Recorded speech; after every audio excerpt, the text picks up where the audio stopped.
They say the mountains never forget. The snow may melt, the trees may fall, but the ground remembers what was buried beneath it, and deep in the Canadian Rockies, there stands a place the locals refuse to visit. A crumbling boarding school built over something much older, much darker. If you ever hike near those forests, you might see it through the fog. Broken windows, rusted gates, and the faint outline of a bell tower. But if you ever hear that bell ring, run, because the school beneath the mountains was never truly abandoned. First heard about the school from a woman in Alberta. She had found my channel by accident and sent an email that began with one haunting sentence. We used to hear the walls breathe. At first I thought it was a prank, but her tone was too sincere, too terrified. She said she attended that school in the late 90s, when it was still operating as a small boarding school for children of forest workers and miners. Her story wasn't just a ghost tale, it was a confession, and by the end of her email she wrote, "If I tell you everything, you must promise me one thing: never go there at night." The school stood in isolation at the base of the Rockies, surrounded by thick pine and endless mist. It had once been a courthouse decades before, until a mysterious fire destroyed its underground cells. When it was rebuilt into a school, the foundations were never fully cleared.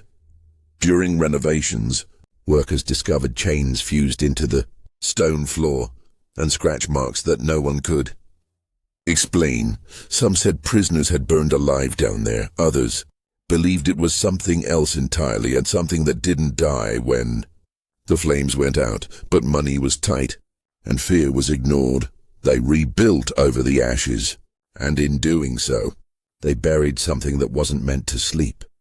The students felt the difference from day one. The western corridor, the one leading to the old canteen, and was always colder than the rest of the building. Sometimes fog drifted inside through cracks in the wall, even on sunny days.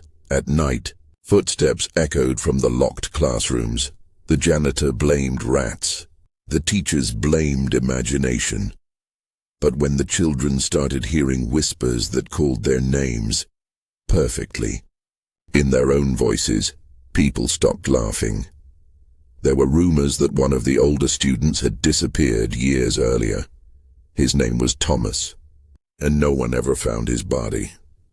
Some kids claimed to see him standing in the hall after dark, barefoot, his eyes wide open, whispering for help. Then came the day that changed everything. It was a gray, misty afternoon in spring.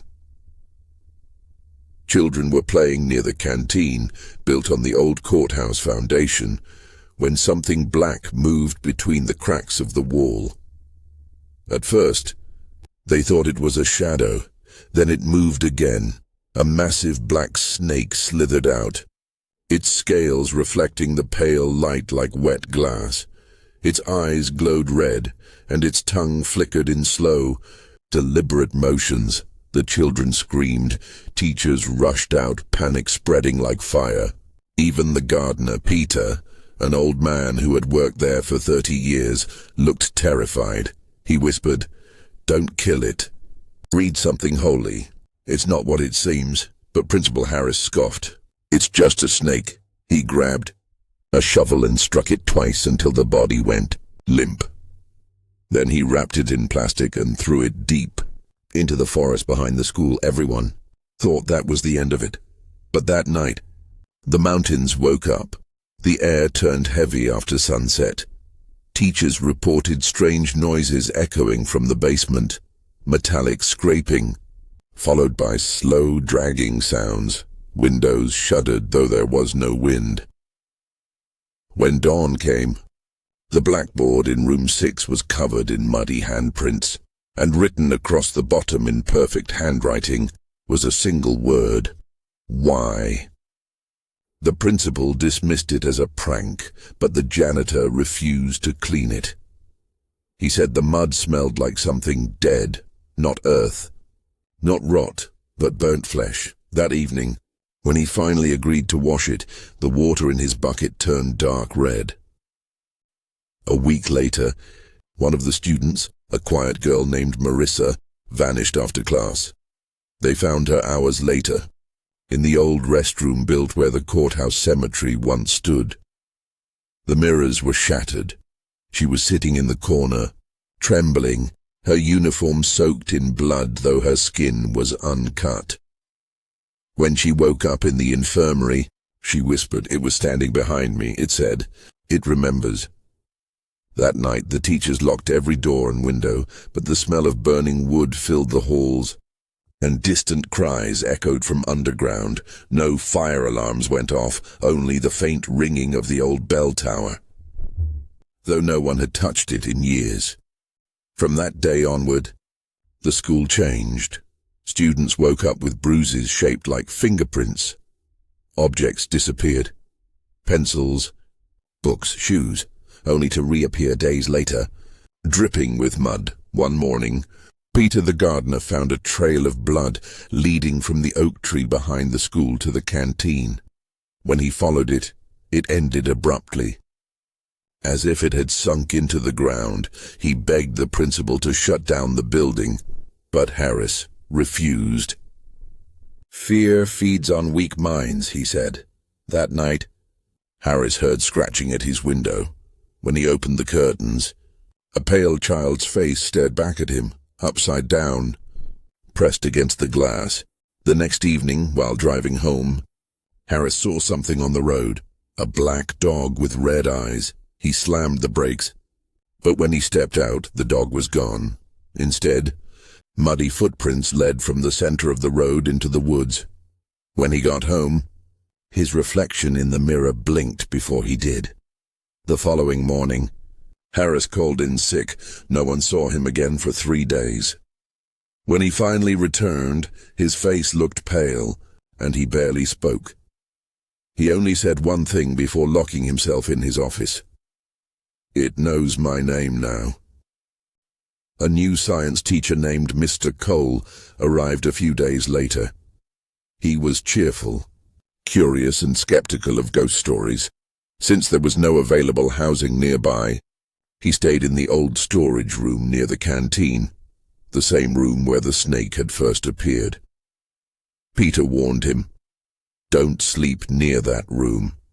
Stay away from the oak tree. It watches." Cole laughed. "If something's watching me, maybe it just wants to learn science." That night, he heard footsteps in the corridor, slow, dragging, stopping right outside his door. When he opened it, the hallway was empty, except for a puddle of water that stretched toward the forest exit. Unable to sleep, Cole went outside to investigate. The fog was thick as milk. Somewhere near the old well, he saw a man sitting, back turned, wearing a long coat. "Sir," Cole called. "Are you okay?" The man didn't answer. When Cole stepped closer, the figure turned, its neck bending far too long, its face hollow and eyeless. Cole froze. The thing smiled, revealing blackened gums, and whispered, "You shouldn't have killed it." The flashlight flickered. The figure vanished, and from the well came a low hiss, like 1,000 snakes exhaling in unison. The next morning, they found Cole lying near the well, covered in mud, trembling. He wouldn't open his eyes. He just kept whispering, "It's under the tree. It wears our faces." He resigned the next day and left town without collecting his pay, but the activity didn't stop. Students claimed to hear laughter from empty classrooms. Desks slid across floors when no one was there. One child was seen crawling across the ceiling during prayers, eyes wide, limbs twisted. The teachers said it was hysteria, but Peter knew. He could hear it breathing under the earth at night. Finally, a local priest was called. He spent hours walking through the halls, muttering prayers, sprinkling holy water that hissed when it touched the walls. When he reached the oak tree, he stopped. He touched its bark and pulled his hand away, trembling. "You killed something that wasn't meant to die," he said. This land remembers blood. He sealed the school's four corners with burnt wool and verses from the scripture. For a while, everything went silent.